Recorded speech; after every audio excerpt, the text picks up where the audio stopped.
مسلمان گھرانے میں پیدا ہوئے، ہمیں شرک سے شدید نفرت ہے، مشرک قطعی جہنمی ہم مانتے ہیں، بالکل جہنم میں جائے گا، اگر توبہ کیے بغیر مر گیا تو کبھی اس کو باہر نکلنا نصیب نہیں ہوگا، لیکن واقعی مشرک کو، مسلمان کو نہیں۔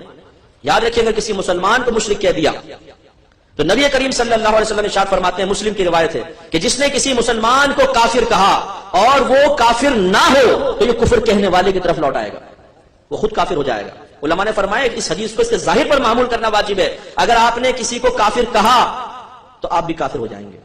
کیوں ہو جائیں گے اس کی لاجک آپ کو بتا دیتا ہوں، اگر ذہن میں رہے تو بہت اچھا ہے۔ مسلمان اور کافر یہ جو دو لفظ آپ کسی پر بولتے ہیں اس کے عقیدے کے اعتبار سے بولتے ہیں۔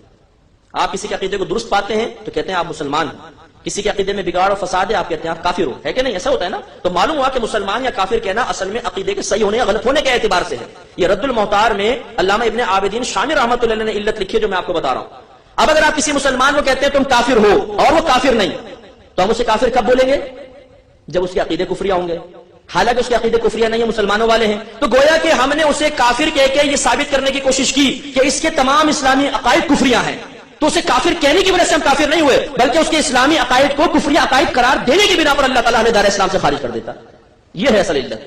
اب مسلمان کو مشرک کہنا کتنی بری بات ہے۔ بولتے ہیں داتا صاحب کا مزار شرک کا اڈا ہے، شرک ہو رہا ہے، لوگ سجدے کر رہے ہیں وغیرہ وغیرہ۔ میں ایک نفیس بات کہتا ہوں، ذرا سی توجہ کیجیے گا، اپنی سابقہ زندگی پہ نظر دوڑائیں دیانتداری کے ساتھ۔ آپ اگر کبھی مزار پر گئے، آپ نے اپنی آنکھوں سے کسی آدمی کو خاص سجدہ کرتے ہوئے دیکھا ہے قبر کو؟ خود سوچئے گا، بس مجھے نہ کہیں، خود سوچئے گا جو سجدے کی حیت ہے، کبھی آپ نے زندگی میں کسی ایک شخص کو بھی قبر کو اس طرح سجدہ کرتے ہوئے دیکھا ہے؟ دیانتداری سے سوچئے گا۔ میں خدا کی قسم کھا کے کہتا ہوں، سینکڑوں مزاروں پہ گیا ہوں، آج تک اپنی زندگی میں کسی قبر کو سجدہ کرتے ہوئے نہیں دیکھا، خدا کی قسم کھا کے کہتا ہوں۔ اور آپ بھی اب سوچیں گے آنکھیں بند کر کے تو آپ کہیں گے واقعی صحیح کہہ رہے ہیں، ہم نے تو خالی سنا ہے یہ قبر پرستی ہوتی ہے، قبر کو سجدہ کر رہے ہیں، نہیں، کوئی سجدہ نہیں کرتا، پھر بالفرض کا سجدہ بھی کر رہا ہو، بالفرض سجدہ بھی کر رہا ہو۔ ذرا توجہ رکھیے گا، آخری بات، پھر میں اپنے میزبان کے موضوع کی طرف آؤں گا۔ تو سجدہ دو طرح کا ہوتا ہے، اور بھی قسمیں لیکن ہم بڑی دو لیتے ہیں، ایک سجدہ عبادت، ایک سجدہ تعظیمی۔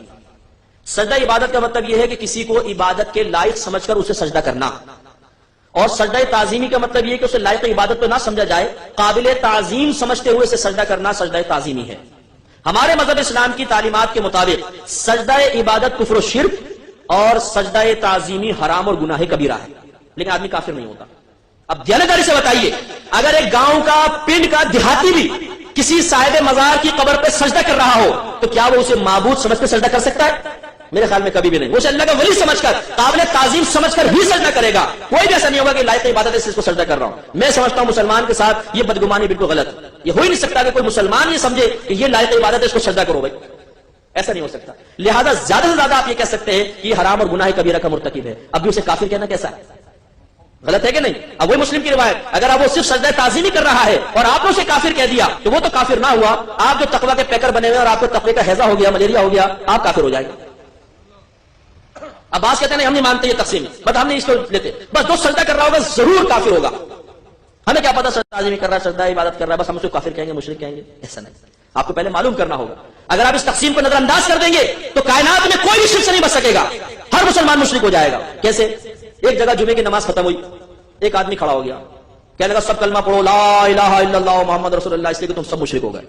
لوگوں نے کہا لا حول ولا قوت، اللہ کی بارگاہ میں سجدہ کرتے مشرک ہو گئے، کم وقت یہ کیا کہہ رہا ہے؟ کہنے لگا میں نے یہ دیکھا کہ امام صاحب قبلے کی دیوار کو سجدہ کر رہے تھے، پچھلے والی صف امام کو سجدہ کر رہی تھی، سیکنڈ صف پہلی کو، تیسری دوسری کو، چوتھی تیسری کو، ایک دوسرے کو سجدہ کر رہے تھے، تم سب کافر ہو گئے، مشرک ہو گئے، کلمہ پڑھو کلمہ پڑھو۔ لوگوں نے کہا بے وقوف انسان، ہم بظاہر ایک دوسرے کے سامنے جھکے ہوئے تھے لیکن اصل نیت تو اللہ کو سجدہ کرنے کی تھی نا۔ معلوم ہوا نیت کا اعتبار ہے، جھکنے کا نہیں۔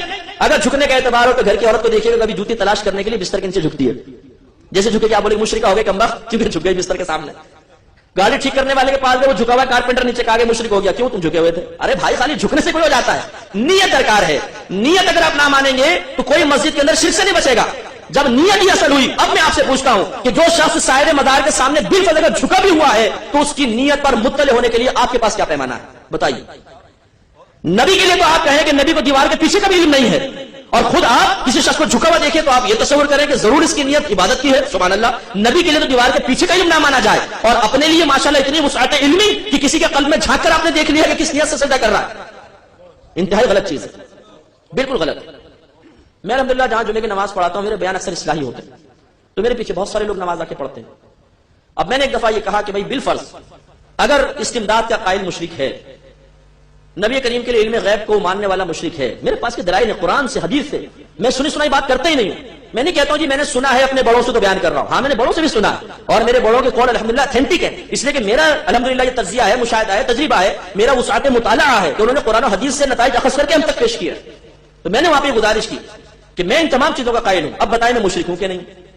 اگر بالفرض میں مشرک ہوں تو میرے پیچھے نماز پڑھنا کیسا؟ اگر آپ میرے پیچھے کھڑے ہو کے نماز پڑھ رہے ہیں تو مجھے مشرک سمجھ کے پڑھ رہے ہیں یا مسلمان؟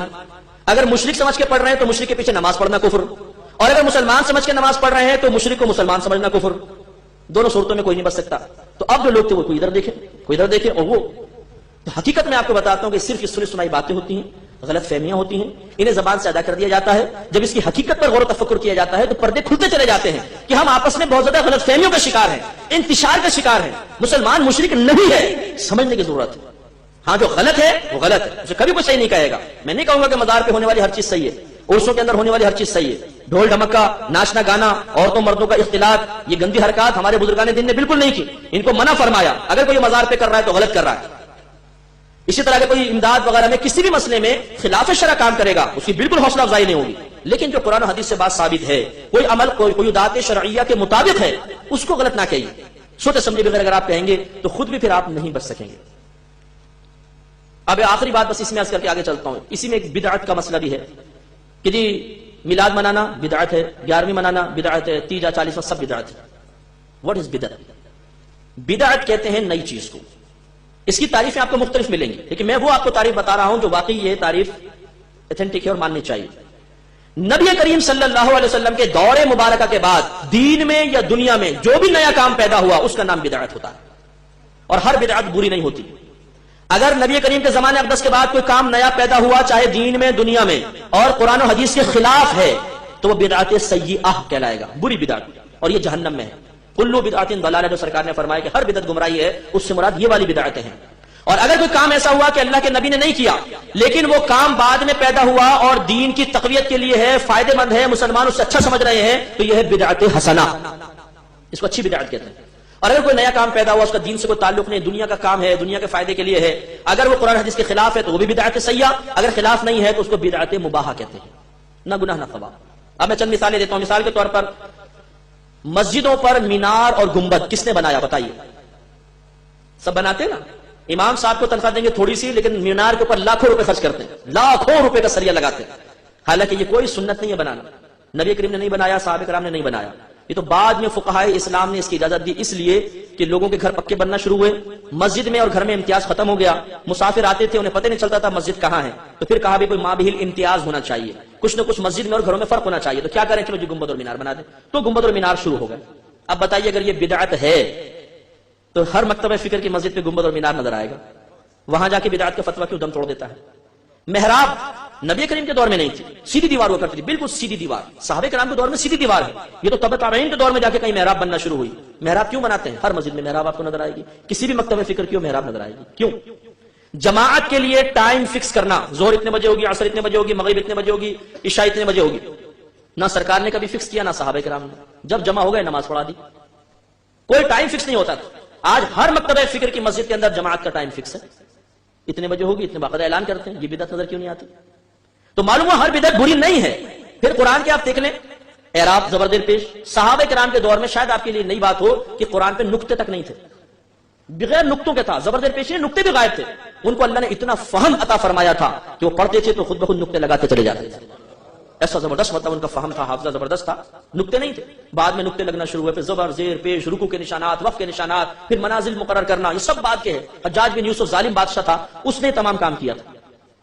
کیا یہ بدعت نہیں ہے؟ اگر ہے تو پھر کیوں ہوتا ہے؟ اب یہ دیکھیں کہ یہ بہت سی میں نے مثالیں دی کہ ہر شخص اس کو کر رہا ہے، اور حالانکہ سب بدعت ہیں، لیکن کوئی بدعت حسنہ ہے. بری بدعت کی مثال آپ دیکھیں، اور اس سے یہ بھی ثابت ہوگا کہ نبی کریم کے دور کے بعد ہی بدعت کا آغاز ہوا.